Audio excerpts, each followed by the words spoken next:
en pensant au sujet que j'allais aborder ce matin, j'ai pensé à un événement dans la vie de l'apôtre Paul où, alors qu'il était en procès, pour sa défense, il a raconté le témoignage de son appel comme apôtre.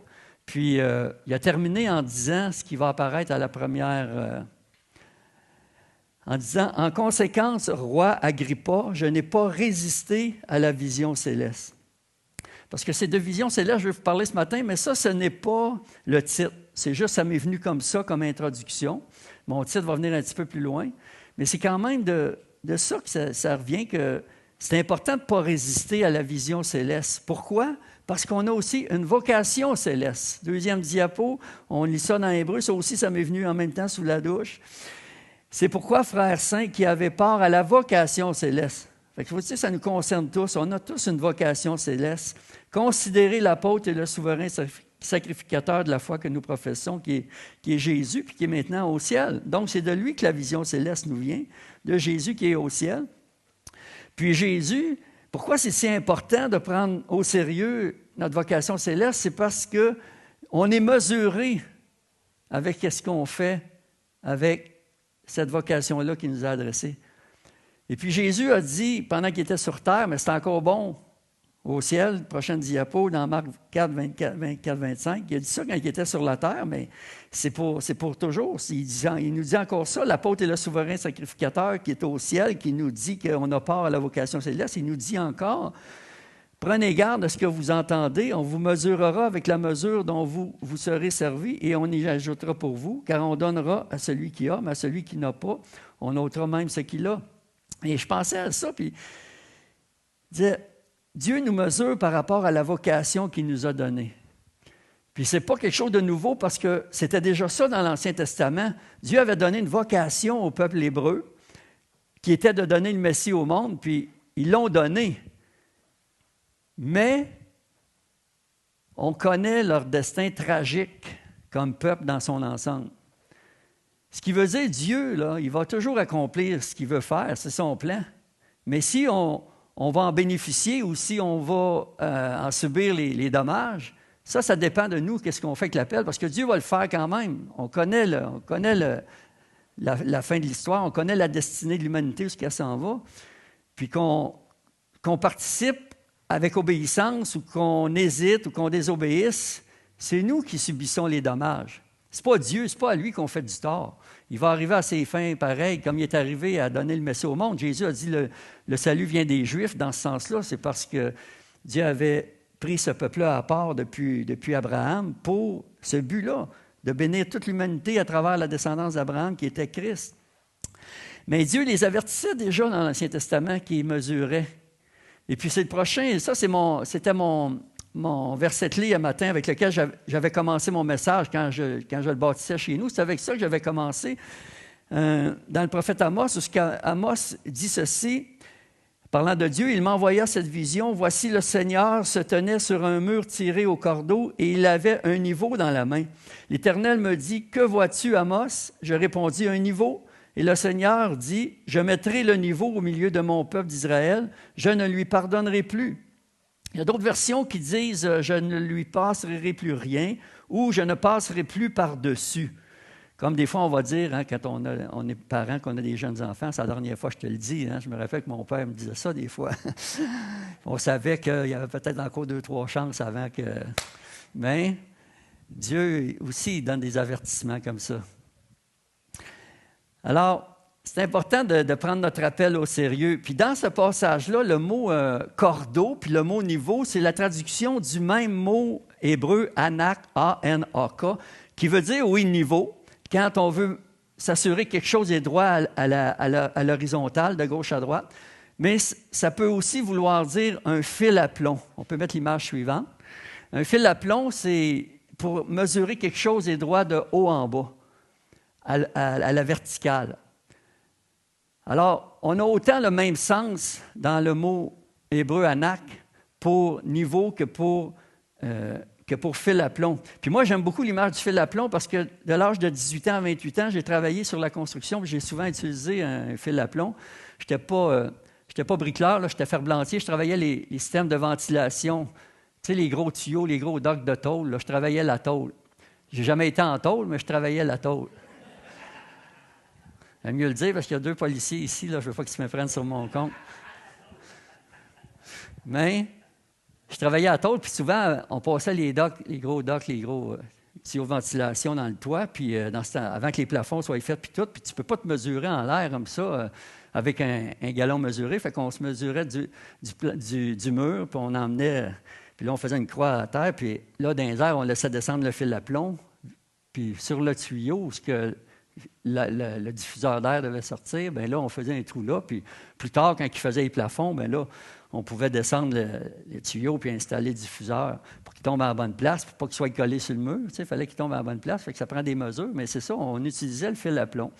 Fait que c'est quelque chose, c'est comme j'ai dit, j'ai toujours aimé cette image-là du fil à plomb, puis ça fait plusieurs années que j'avais lu ce passage-là dans Amos, puis je m'étais dit un jour, sûrement, qu'il y a de quoi qui va me venir, m'a faire un message avec ce passage-là. C'est pour ça que j'avais commencé avec celui-là, mais la semaine passée, dans la douche, il me demandait comment commencer le message. C'est pour ça que j'ai commencé comme j'ai fait ce matin. Mais le fil à plomb, donc, c'est pour s'assurer que quelque chose est droit à la verticale, de haut en bas.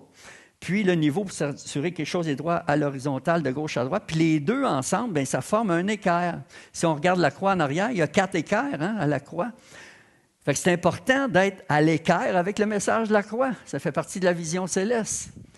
C'est important d'être à l'équerre parce que, pour reprendre une image que j'ai vue dans une annonce de Canac, là, je ne sais pas si vous l'avez vu, mais Canac, ils se vendent qu'ils ont les plus bas prix là, dans les quincailleries. Puis, à un moment donné, le gars, il a un équerre dans les mains, puis la fille a dit, je ne sais plus quelle question qu'elle lui pose par rapport aux compétiteurs, puis elle dit, je ne me rappelle plus la question, mais lui, il répond « ça les écœure, nos bas prix », mais il dit « ça les équerre ». Au lieu de dire « ça les équerre », il dit « il y a un équerre dans les mains, mais il dit « ça les équerre ». Puis je pensais à ça, je disais « Satan et les démons, qu'est-ce qui les équerre plus que lorsque nous, on est à l'équerre avec la croix ?» Ça, c'est la vision céleste. C'est ce qui va nous donner la victoire constamment. Si on est à l'équerre, droit de haut en bas avec le ciel, puis droit sur la terre. Puis Jésus est vraiment le modèle par excellence constamment. Hein? On sait que Jésus, par exemple, OK, avant de dire ça, par exemple, il y a un petit quelque chose que j'ai oublié. Parce qu'il faut que j'arrive à mon titre, puis j'ai besoin d'expliquer quelque chose. C'est que quand j'ai eu fini de faire mon message, grosso modo, vu que j'avais pris Amos, je me suis dit, tu sais, il faut que je trouve un titre qui va avec ça. Fait que je suis allé sur Google, puis j'ai marqué fil à plomb et niveau. Puis là, j'ai cliqué, puis là, il y a tout le temps l'item image. Fait que j'ai cliqué sur image, puis il y en a apparu une panoplie. On peut mettre la prochaine. J'ai pris celle-là, premièrement, parce que je me suis dit, quand notre vie n'est pas en ligne avec le ciel, avec la croix, avec la vision céleste, on n'est pas au niveau sur la terre non plus. On risque de pencher. Puis on a besoin de l'Église, on a besoin des frères et sœurs, on a besoin de l'enseignement. On a besoin de l'Église, on a besoin d'être ensemble. Parce que si on reste à l'écart, c'est là qu'on est en danger de commencer à pencher. Puis certains tombent, on le sait. Hein? Fait qu'on a besoin des frères et sœurs de l'Église qui vont nous aider à nous redresser. Alors, je cherchais, puis tout à coup, j'ai tombé sur l'image suivante. J'ai dit, ben voyons donc, il y a un pasteur qui a prêché exactement là-dessus, le fil à plomb et le niveau dans l'Église. Puis là, on comprend que c'est une Église anglophone parce que le titre est en anglais aussi, Plotline puis Level. Fait qu'il y avait un lien, j'ai pris le lien, j'étais allé écouter son message. J'ai dit, tu sais, moi, le mien était prêt, je vais aller écouter ce message-là. Puis vraiment, il n'y avait absolument rien de parallèle ou de semblable parce qu'il n'a même pas pris le passage dans Amos, là.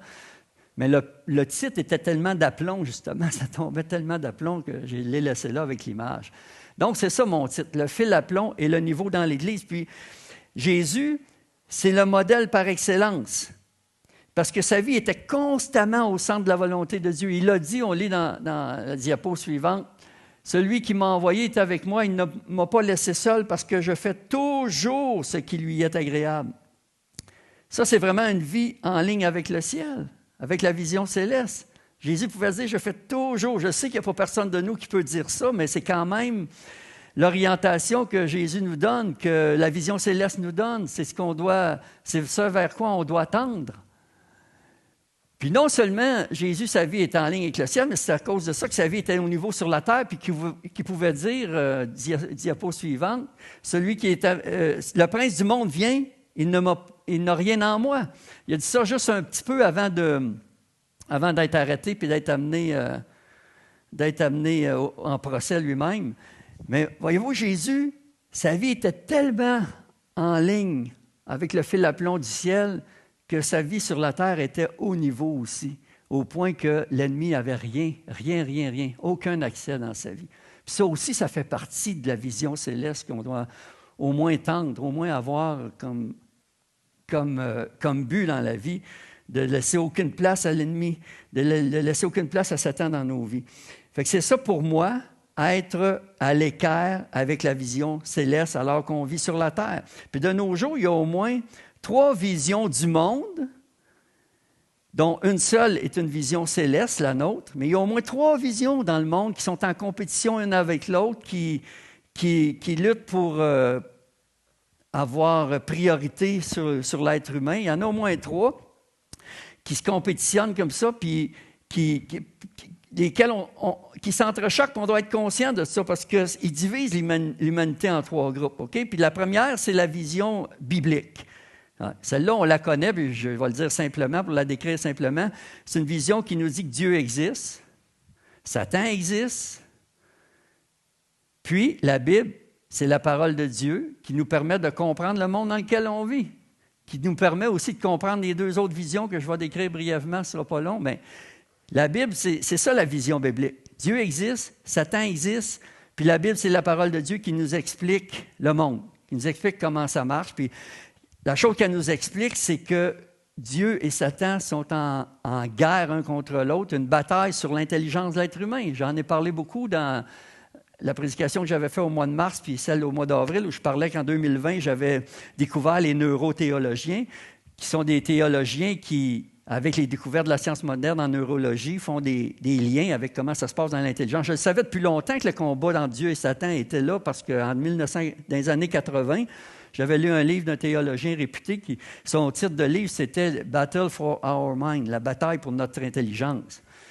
Ça, je le savais, mais les neurothéologiens, ce qu'ils expliquaient, ça m'a fait comprendre comment ça se passe concrètement dans le cerveau. Comment le cerveau est fait à la lumière des connaissances modernes, puis comment ça se passe dans le cerveau.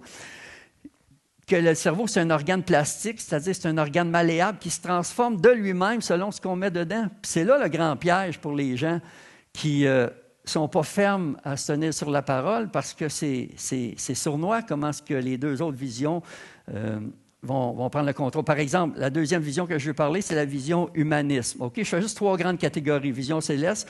Vision humaniste, c'est une vision qui a détrôné Christ puis qui a mis l'homme au centre. C'est sûr que c'est une vieille vision dans le sens que à la tour de Babel, c'est ce qu'ils ont fait. Ils ont dit « faisons-nous un nom hein? ». C'était les hommes, ils voulaient mettre Dieu de côté, mais on va se faire un nom, mais on va se faire une tour assez haute que si un Dieu qui envoie un autre déluge, cette fois-là, on va y échapper. Mais c'est la vision humaniste. Puis pour nous, en Occident, depuis que Christ est venu jusqu'au 16e siècle, c'était la vision chrétienne qui avait dominé le monde.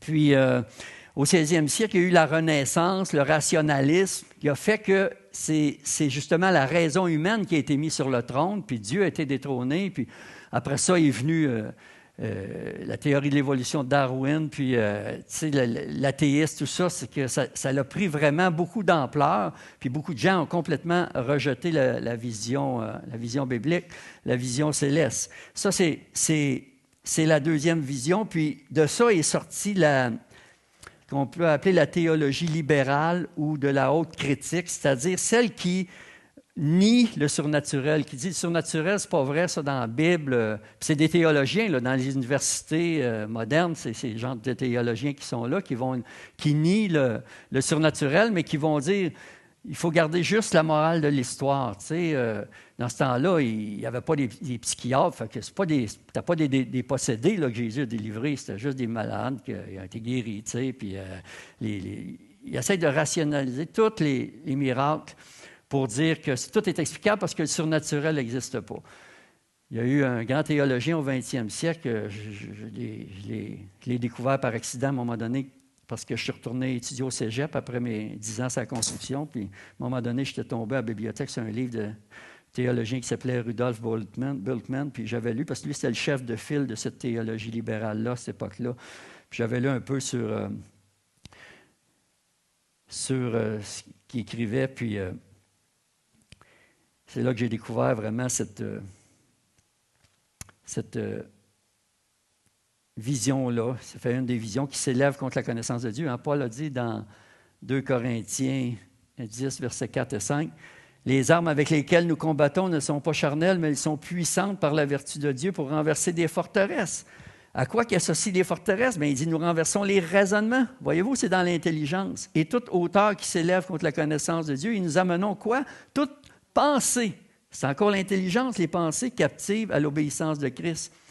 C'est pour ça qu'au mois d'avril, d'ailleurs, j'avais donné le titre au message « Nous devenons ce que nous contemplons ». Parce que c'est dans nos pensées, c'est dans notre intelligence que ça se passe. Ce qu'on se met dans la tête, c'est ça qui prend le contrôle de notre vie à un moment donné. Au début, c'est nous qui contrôlons nos pensées, mais à un moment donné, tes pensées vont finir par te contrôler, en bien ou en mal. Les gens qui vivent toujours dans le monde, là, on le voit aujourd'hui, là, ce qu'on est rendu avec les théories des genres, tu vois bien que ça n'a aucun bon sens, mais pour le monde, eux autres, ça fait du sens. Parce que le cerveau est complètement défroqué.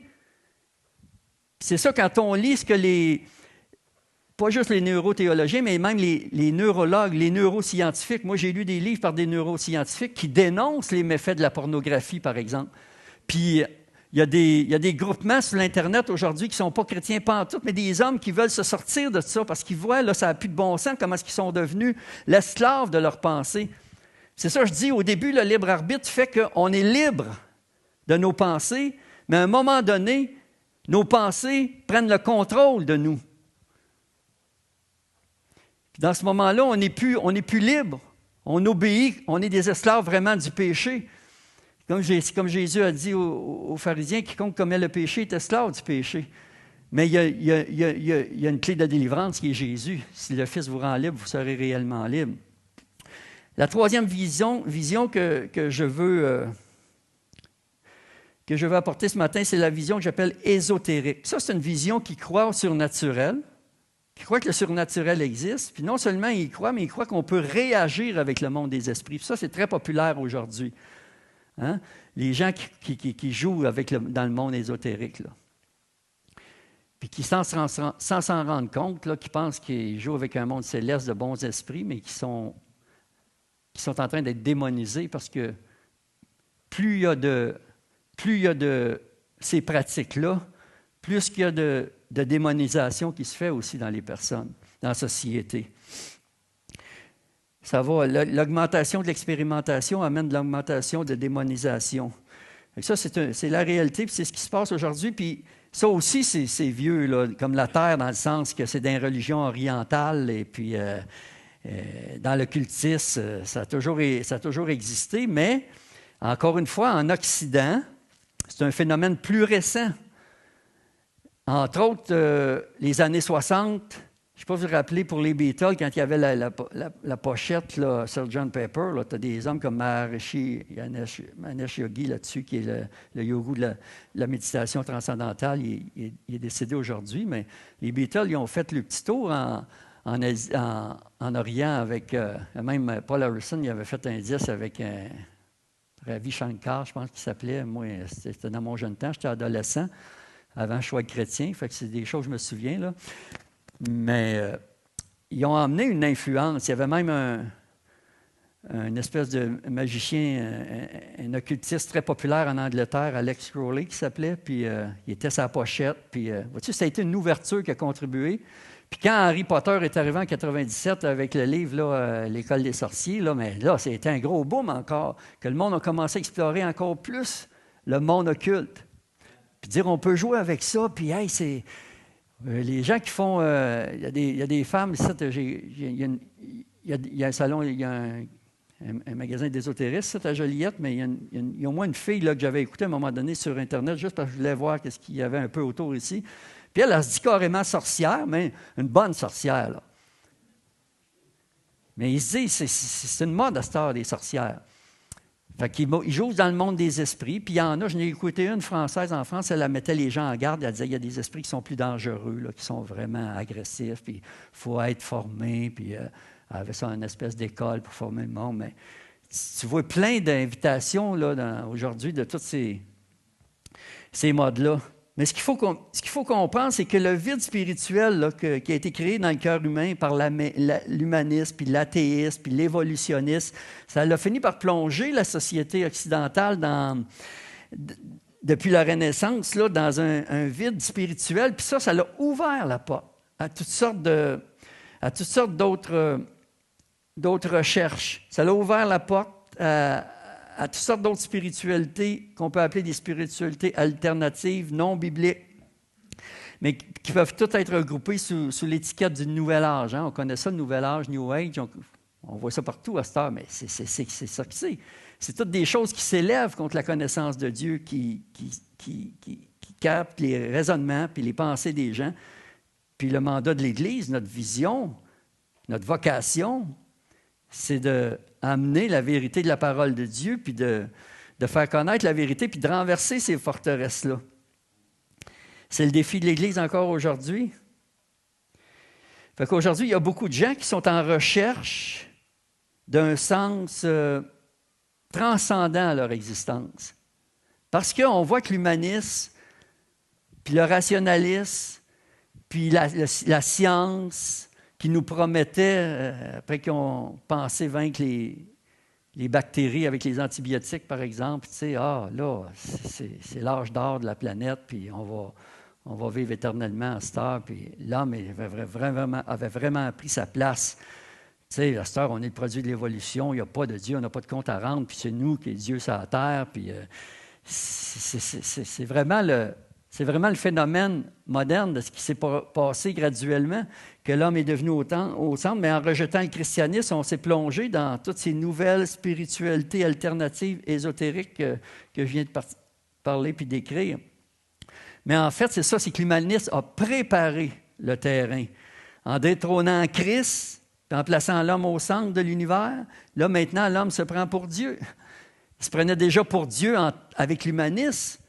Mais avec le Nouvel Âge, là, ça a pris un bond de plus parce que là, on a amené, avec les Beatles dans les années 60, on a commencé à laisser entrer en Occident toutes ces philosophies-là qui sont derrière les religions orientales, hein, que ce soit le bouddhisme au Tibet ou l'hindouisme aux Indes ou le taoïsme en Chine. C'est toute la même philosophie qu'on appelle panthéiste, contrairement au christianisme. Panthéiste, ça veut dire que tu fais partie de Dieu parce qu'il n'y a pas un Dieu créateur séparé de la création. Nous autres, dans le christianisme, on croit que s'il n'y avait pas de création, Dieu existe encore quand même. Là. Mais dans le panthéisme, la pensée, c'est qu'il n'y a pas un Dieu créateur séparé de la création. Il y a tout le temps eu une énergie universelle, une conscience universelle, un esprit universel, puis à un moment donné, tout a émané de ça. C'est un peu comme l'athéisme, l'évolutionniste, mais sauf que les évolutionnistes, eux autres, ils ne reconnaissent même pas qu'il y a une énergie. Ils disent juste qu'il n'y avait rien, puis à un moment donné, bon, il est venu quelque chose qui a jailli, puis ça s'est développé de seul au cours des milliards d'années. Parce qu'ils rejettent l'idée de Dieu, puis ils rejettent l'idée du surnaturel. Tandis que dans les religions orientales, puis chinoises, tout ça, ils croient au surnaturel, puis ils cherchent le contact. Le yoga, c'est vraiment des positions qui te permettent de te mettre en contact. C'est pour ça que tu ne peux pas faire du yoga impunément, juste en pensant que parce que tu fais de l'exercice yogique, non, parce qu'il y a de quoi en arrière de ça. Il y a des esprits, il y a un monde démoniaque en arrière de ça, puis ça va affecter les personnes. Puis la même chose s'ils font du tai chi, ou les gens sont bien zen, là, mais ce qu'ils ne réalisent pas, c'est ce que ça va les mener. Telle voie paraît droite à un homme, mais son issue, c'est la voie de la mort. Hein? C'est écrit dans la parole de Dieu, ça aussi. Ça, c'est la réalité. Puis pour tout le New Age, tout ça, le salut, c'est de renouer avec la divinité au-dedans de toi. Fait que les gens, ils se disent, on fait partie de Dieu. Le panthéisme, c'est que, comme j'ai dit, tout est une émanation de Dieu, donc on est une émanation de Dieu. Ce qui est curieux, c'est qu'ils vont dire que la mouche, la vache, là, c'est pour ça qu'aux Indes, les vaches sacrées, mais le serpent, les rats, les cochons, la roche, les pierres, les arbres, on fait tous partie de la même essence. Ça fait toute partie du divin. Fait que l'homme, l'être humain aussi, puis le salut, c'est ça. C'est que l'être humain, dans le nouvel âge, c'est de renouer avec ta divinité. Puis il espère amener l'âge d'or sur la terre avec ça. Vois-tu, c'est une copie encore que le malin fait de ce que la parole de Dieu nous promet, un âge d'or sur la terre, mais c'est une copie que le malin fait avec le monde pour les tenir encore plus loin de la vérité chrétienne, mais de les tenir dans un chemin de tromperie. Puis qu'est-ce qui est trompeur avec la tromperie, comme quelqu'un avait écrit dans un livre? Le problème avec la tromperie, c'est que c'est trompeur. Hein? C'est une grosse révélation, mais c'est vrai, c'est trompeur. C'est ça le problème, c'est que c'est trompeur. Les gens se donnent la tête baissée. Bon, alors, face à l'humanisme ou à l'ésotérisme, qu'est-ce que la vision céleste nous dit? Bien, c'est Jésus qui nous la donne encore une fois dans la prochaine diapo. Dans Jean 10, au verset 1, Jésus dit « en vérité, je vous le dis, celui qui n'entre pas par la porte dans la bergerie, mais qui y monte par ailleurs est un voleur et un brigand. » Et au verset 9 et 10, il dit « je suis la porte. Si quelqu'un entre par moi, il sera sauvé, il entrera et il sortira, il trouvera des pâtirages. Le voleur ne vient que pour dérober, égorger et détruire. » Donc, on sait ce qui attend les gens qui sont dans les deux autres visions du monde. Que ce soit l'humanisme ou l'ésotérisme, c'est, Jésus le dit, le voleur ne vient que pour dérober, égorger et détruire. C'est ça qui les attend. Fait que rechercher le salut ailleurs qu'en Jésus-Christ, que ce soit dans l'humanisme ou l'ésotérisme, c'est passer par une porte illégitime. C'est passer par une autre porte et donc c'est ouvrir la porte à la tromperie. Puis comme je viens de le dire, c'est trompeur. Fait que c'est là qu'on a besoin du fil à plomb qui descend directement du troisième ciel, on va l'appeler comme ça, parce que Paul nous le dit, vous le savez, vous l'avez déjà lu dans la deuxième épître aux Corinthiens, où ce qu'il dit, Paul, parlant de lui-même, même s'il parle de lui à la troisième personne, il dit, je connais un homme qui, il y a 14 ans, je ne sais pas si c'est dans son corps ou hors de son corps, a été enlevé jusqu'au troisième ciel. Puis il dit, il a entendu des paroles ineffables qui n'est pas permis de répéter, puis il dit, il appelle ça le paradis aussi. Fait que le troisième ciel, c'est le ciel où Dieu habite. S'il y a plus de ciel, je ne le sais pas, mais en tout cas, on sait que Paul a appelé ça le troisième ciel. Puis le premier ciel, bien, c'est le ciel où on vit, nous, le ciel sous lequel on vit, le ciel des étoiles, parce que quand Dieu a dit à Abraham, sors dehors, compte les étoiles du ciel, si tu peux, ta descendance va être aussi nombreuse, c'est le ciel, c'est l'air ambiant dans lequel on vit. Mais ce que la Bible nous révèle, c'est qu'il y a ce qu'on peut appeler un ciel intermédiaire. C'est-à-dire qu'il y a un monde entre deux. Il y a le monde, nous, on vit dans le monde, mais il y a le monde du troisième ciel où Dieu habite, les anges, tout ça. Puis nous, on est en lien direct.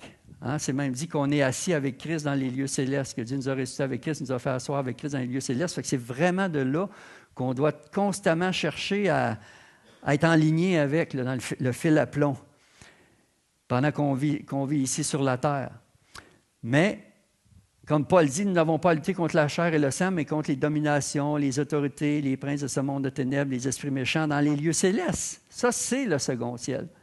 Ou, si tu veux, le ciel intermédiaire. C'est un monde invisible, surnaturel, ou qu'on peut appeler paranaturel, parce que c'est comme conjoint avec le monde naturel dans lequel on vit, puis c'est juste à côté, c'est comme parallèle.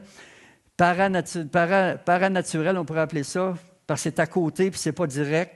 Comme quand on va dire une activité parascolaire, ce n'est pas directement à l'école, mais c'est à côté, c'est avec.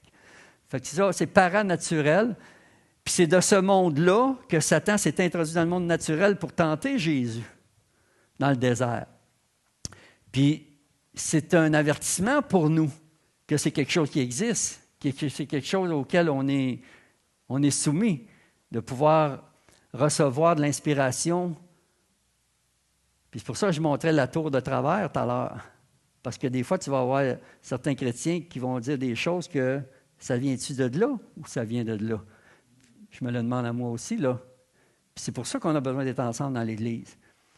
C'est pour ça qu'on a besoin des uns des autres pour redresser quand ça penche un bord. Parce que c'est une réalité.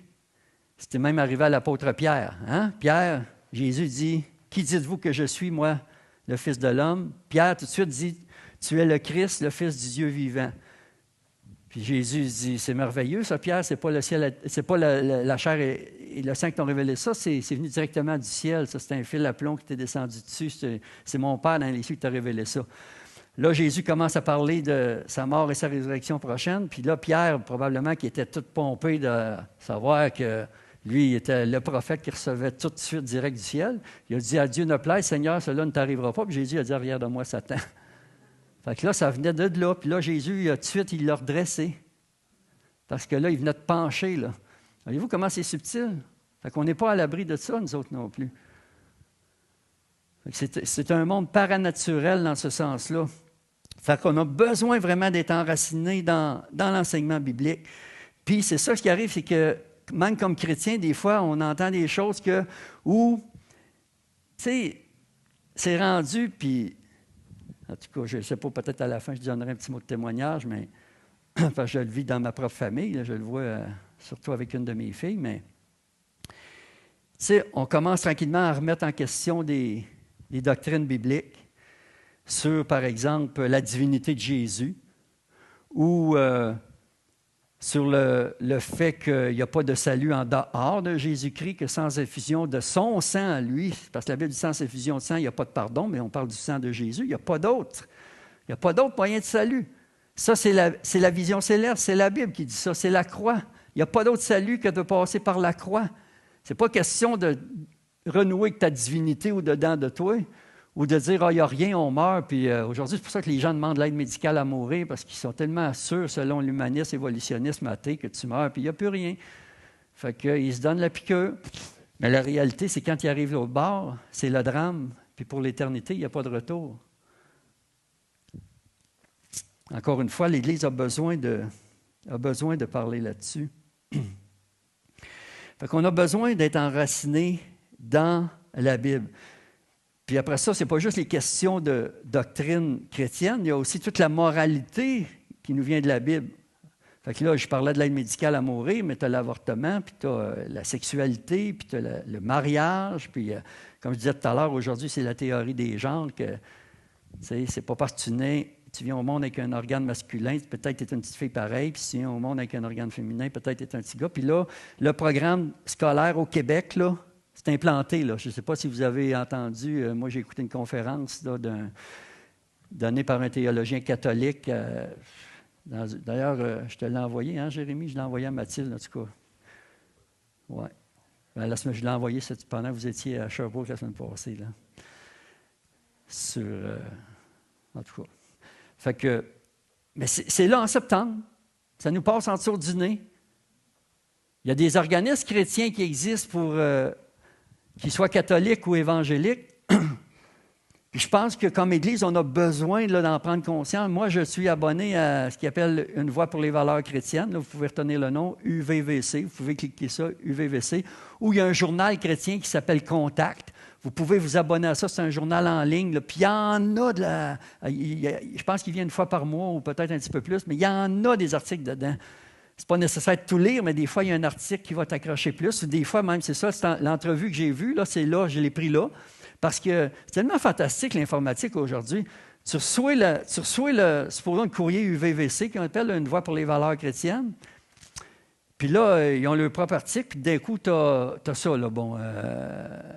c'est écrit une conférence qu'il y a eu ou une interview, puis là, tu peux cliquer, puis tout de suite, tu as le vidéo. C'est fou! Comment est-ce qu'on a accès tout de suite? Fait que j'ai écouté ça, j'en revenais pas. Mais d'un côté, ce qui est encourageant, c'est que malgré les avancées qu'ils sont en train de faire au Québec aveuglement, ils disent qu'il y expliquait le monsieur que, comme en Angleterre, par exemple, il y a beaucoup de recul maintenant sur les questions de permettre les opérations pour changement de genre, parce qu'il y a plusieurs jeunes à cette heure qui se suicident même ou qui traînent en cours les docteurs qui eux ont fait ça. Parce qu'ils disent on a été mal informés, puis il y a un recul là, dans le monde même, je ne parle pas juste au niveau chrétien, il y a un recul là-dessus dans certains pays. Parce qu'il y a des pays qui sont tellement en avance sur le Québec pour avoir fait ces choses-là. Mais là, lui, il dit, tu sais, ils font un comité de sages au Québec, on lui a dit ces choses-là, puis c'est la sourde oreille, ils continuent les affaires pareil. Ça, c'est le gouvernement qu'on a présentement. Fait que pensons-y quand on vote aussi. Informons-nous plus de quel parti va être le plus proche de défendre les valeurs bibliques quand même s'ils ne sont pas. On n'est pas obligé de faire exprès pour juste fermer les yeux. Oh, de toute façon, on le sait, là, la fin du monde s'en vient, puis il n'y a plus rien à faire. Non, c'est faux. Ça, c'est une autre stratégie de Satan. C'est sûr que ça le sert, lui, ça, de nous mettre ça dans la tête. Mais heureusement, il y a beaucoup d'organismes chrétiens aujourd'hui dans le monde entier qui font beaucoup de travail de pionniers, puis ça gagne l'assentiment de plus en plus de chrétiens. Mais je pense qu'au Québec, on est encore un peu en retard sur certains. Mais informez-vous, je vous le dis, le journal Contact, puis Une voix pour les valeurs chrétiennes, puis au milieu catholique, il y a Campagne Québec Vie, qui sont associés à un mouvement canadien qui s'appelle Campagne Life Coalition. Fait que c'est vraiment bon. Le gars au Québec qui s'appelle Georges Buccini, là, moi, je trouve fantastique ce gars-là. C'est catholique, mais je veux dire, on n'est pas obligé d'embarquer dans les doctrines de Marie puis tout ça, mais ils défendent vraiment les valeurs chrétiennes. Puis ils n'ont pas peur de parler, là. C'est ça qui est merveilleux. Fait qu'il y a beaucoup de choses qui se font. Fait que je vous encourage juste à vous informer parce que il ne faut pas juste baisser les bras et dire qu'est-ce que tu veux qu'on fasse. Non, non. Dieu nous appelle à réagir. Mais toutes ces influences-là, là, que ce soit le monde et de l'humanisme ou de l'ésotérisme, c'est le monde, c'est des influences du monde, puis ça vient corrompre ce que Dieu nous a donné, du ciel, l'onction, l'esprit, l'effusion de l'esprit qui est sur nous, puis l'esprit qui est en nous. On a une onction en nous, puis on laisse l'influence du monde venir étouffer, rabriller, puis garder éteint la lumière qui est en nous. L'apôtre Jean a dit, prochaine diapo, dans sa première épître, « N'aimez point le monde ni les choses qui sont dans le monde. Si quelqu'un aime le monde, l'amour du Père n'est point en lui, car tout ce qui est dans le monde, la convoitise de la chair, la convoitise des yeux, l'orgueil de la vie, ne vient point du Père, mais vient du monde. Pour vous, vous avez reçu l'onction de la part de celui qui est saint, et vous avez tous la connaissance. » Bien oui, on a la connaissance, on le sait qu'on n'est pas supposé se laisser influencer par le monde. C'est pour ça que Jean, il met ça ensemble. Là. Il dit, n'aimez pas le monde, puis il dit, vous avez l'onction, vous avez tous la connaissance. On sait qu'on n'a pas à se laisser influencer par le monde, mais on est dans un combat pour l'intelligence, comme j'ai expliqué tout à l'heure. Hein? Fait que ça nous influence. Puis il faut être ferme, à défendre les valeurs chrétiennes puis à les mettre en pratique. Parce que si on laisse tout le temps plein de compromis charnels nous envelopper, bien, on étouffe l'onction. À un moment donné, il y a 2 ans, quand mon épouse France était à l'hôpital pendant 4 mois, là, quand la maladie d'Alzheimer a commencé à se dégrader, j'étais obligé de l'emmener à l'hôpital. Puis le temps, ça a pris 4 mois là, avant qu'il arrive à stabiliser son état avec la médication et tout. Puis, quand il est venu le temps de sortir de l'hôpital, moi, je lui avais demandé qu'elle aille à Saint-Jean-de-Mata parce que c'est plus proche pour moi d'où je demeure. Mais il n'y avait pas de place. Fait qu'on est allé pour 7 semaines au mois d'août puis septembre à Saint-Légory. Puis comme il faisait tout le temps beau, puis là, France, elle s'était blessée à l'hôpital, elle avait fait une chute, elle n'était plus capable de marcher parce qu'elle s'était fracturé une vertèbre. Fait qu'elle était dans un fauteuil roulant, d'où elle n'est jamais sortie d'ailleurs parce qu'elle n'a jamais pu récupérer avec sa maladie qui dégrade, elle n'a jamais pu récupérer. Mais moi, je marchais dans les rues à tous les jours quand il faisait beau. Je le fais encore d'ailleurs. Moi, le fais après-midi, là, il fait beau. Puis, à ma grande surprise, à un moment donné, je me promène, puis je te vois ça, des grands champs à perte de vue. C'était des oignons. Des grands champs d'oignons, des millions d'oignons, j'en revenais pas. Mais ce qui me surprenait le plus, c'est que ça ne sentait pas les oignons.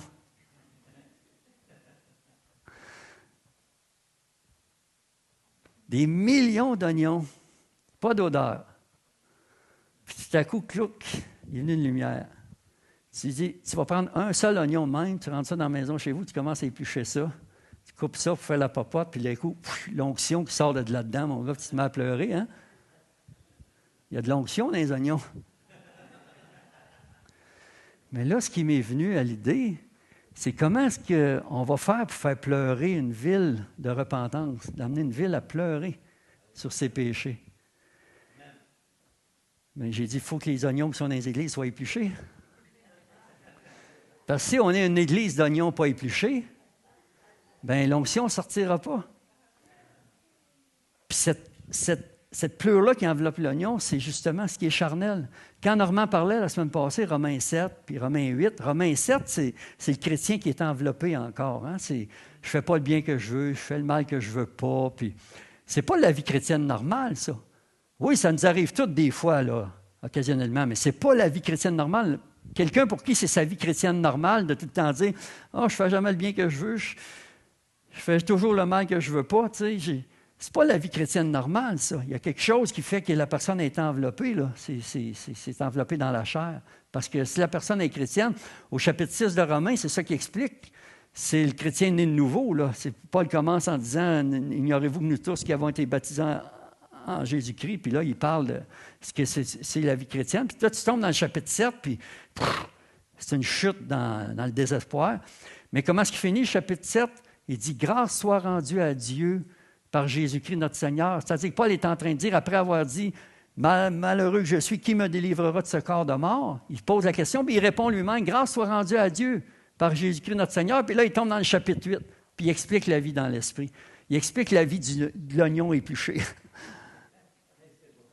C'est ça notre vie qu'elle doit refléter.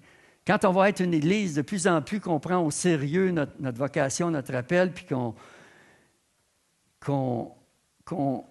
par exemple, le jeûne, tu sais, c'est beau de faire un beau jeûne de 21 jours au début de l'année. C'est excellent parce que le jeûne, là, c'est pas quelque chose qu'on fait pour obtenir de Dieu quelque chose qu'on n'a pas, puis « Oh, supplie Seigneur, donne-moi ça ».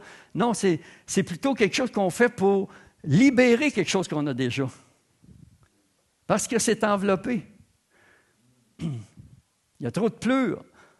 Fait qu'il faut enlever la pleure, puis à un moment donné, bien, quand on coupe aussi, ça ne fait pas toujours du bien. Hein? L'oignon, lui, il se met à pleurer. Bien, il nous fait pleurer, en tout cas. C'est ça la chair aussi, c'est que ça vient couper des choses dans nos vies, que des fois, on veut les garder, ces petites choses-là.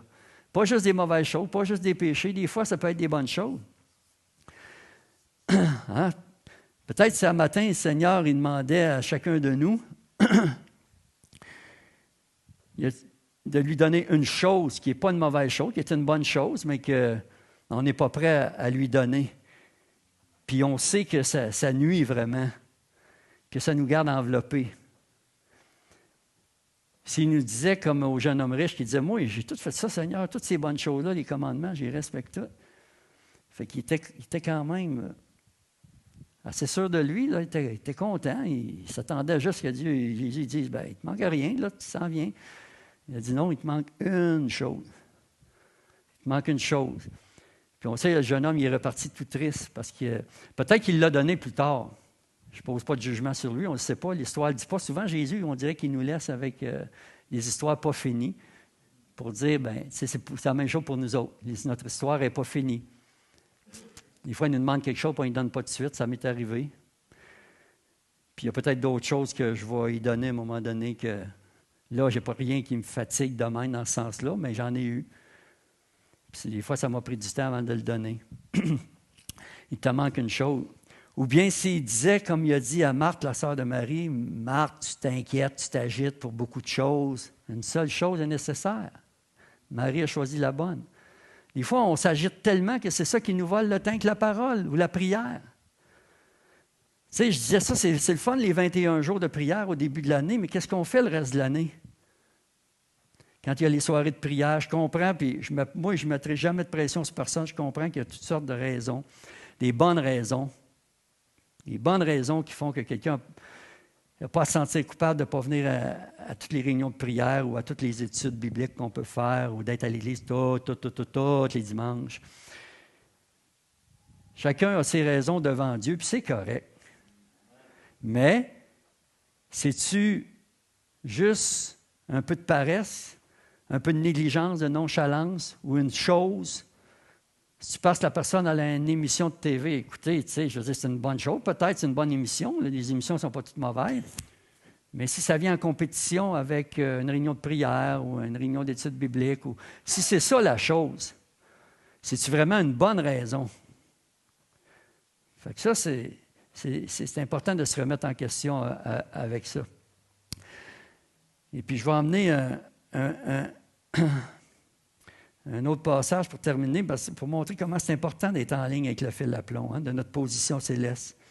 Ça peut être d'abandonner une chose. Mais regardez ce que l'apôtre Paul disait dans Philippiens, chapitre 3, verset 4. « Moi aussi, cependant, j'aurais sujet de mettre ma confiance en la chair. Si quelque autre croit pouvoir se confier en la chair, je le puis bien davantage. » On saute au verset 7 et 8. « Mais ces choses, parce qu'il y en a nommé plusieurs là, entre le verset 4 et le verset 7, « mais ces choses qui étaient pour moi des gains, je les ai regardées comme une perte à cause de Christ. Et même, je regarde toutes choses comme une perte à cause de l'excellence, de la connaissance de Jésus-Christ, mon Seigneur, pour lequel j'ai renoncé à tout. Et je les regarde comme de la boue afin de gagner Christ. » Puis, on va au verset 12. « Ce n'est pas que j'ai déjà remporté le prix ou que j'ai déjà atteint la perfection. » C'est la même chose pour nous tous. Il n'y a pas personne qui a une prétention ici de donner des leçons à d'autres. Mais je cours, c'est à nous-mêmes qu'on donne des leçons, mais je cours pour tâcher de le saisir, puisque moi aussi j'ai été saisi par Jésus-Christ. Frère, je ne pense pas l'avoir saisi, mais je fais une chose. Oubliant ce qui est en arrière et me portant vers ce qui est en avant, je cours vers le but pour remporter le prix de la vocation céleste de Dieu en Jésus-Christ. Ça, j'appelle ça être drastique, mais c'est l'apôtre Paul. C'est quelqu'un de drastique, c'est quelqu'un de radical. C'est quelqu'un qui dit ailleurs de le prendre lui-même pour modèle parce qu'il dit, il y en a qui marchent en ennemi de la croix de Christ. Il dit carrément, Paul, au chapitre 3 de l'Épître aux Philippiens, il dit qu'il y en a qui marchent en ennemi de la croix de Christ, puis il dit, portez les regards sur ceux qui marchent selon le modèle que vous avez en nous. Donc, Paul, il se donnait quand même comme modèle. Il dit à quelques reprises, il se donne comme modèle, mais c'est d'une façon humble. C'est pas prétentieux la façon qu'il fait. Mais il dit, il y en a qui marchent en ennemi de la croix de Christ. Ils ont pour Dieu leur ventre, puis ils pensent juste aux choses de la terre. Puis il dit même qu'il y en a qui s'opposent à lui, qui font tout pour qu'il reste en prison. Il est en prison quand il écrit l'Épître aux Philippiens, puis il dit au chapitre 1, même, il y en a qui il prêchent Christ par envie contre lui, là, juste pour le... Puis Paul, il dit, je m'en fous qu'il fasse ça pour m'attaquer. Il dit, moi, je me réjouis au moins que Christ est prêché. Qu'est-ce que tu veux faire avec un gars comme ça? Hein? Le Seigneur, il voudrait qu'on soit tous des hommes et des femmes comme ça, parce qu'on est tous pour lui des hommes et des femmes de Dieu, enfants de Dieu. Je vais demander aux musiciens qui pouvaient revenir, l'équipe de louange, puis juste un petit peu avant de te faire revenir, Denis, j'aimerais juste remettre la première slide, s'il te plaît, au tout début.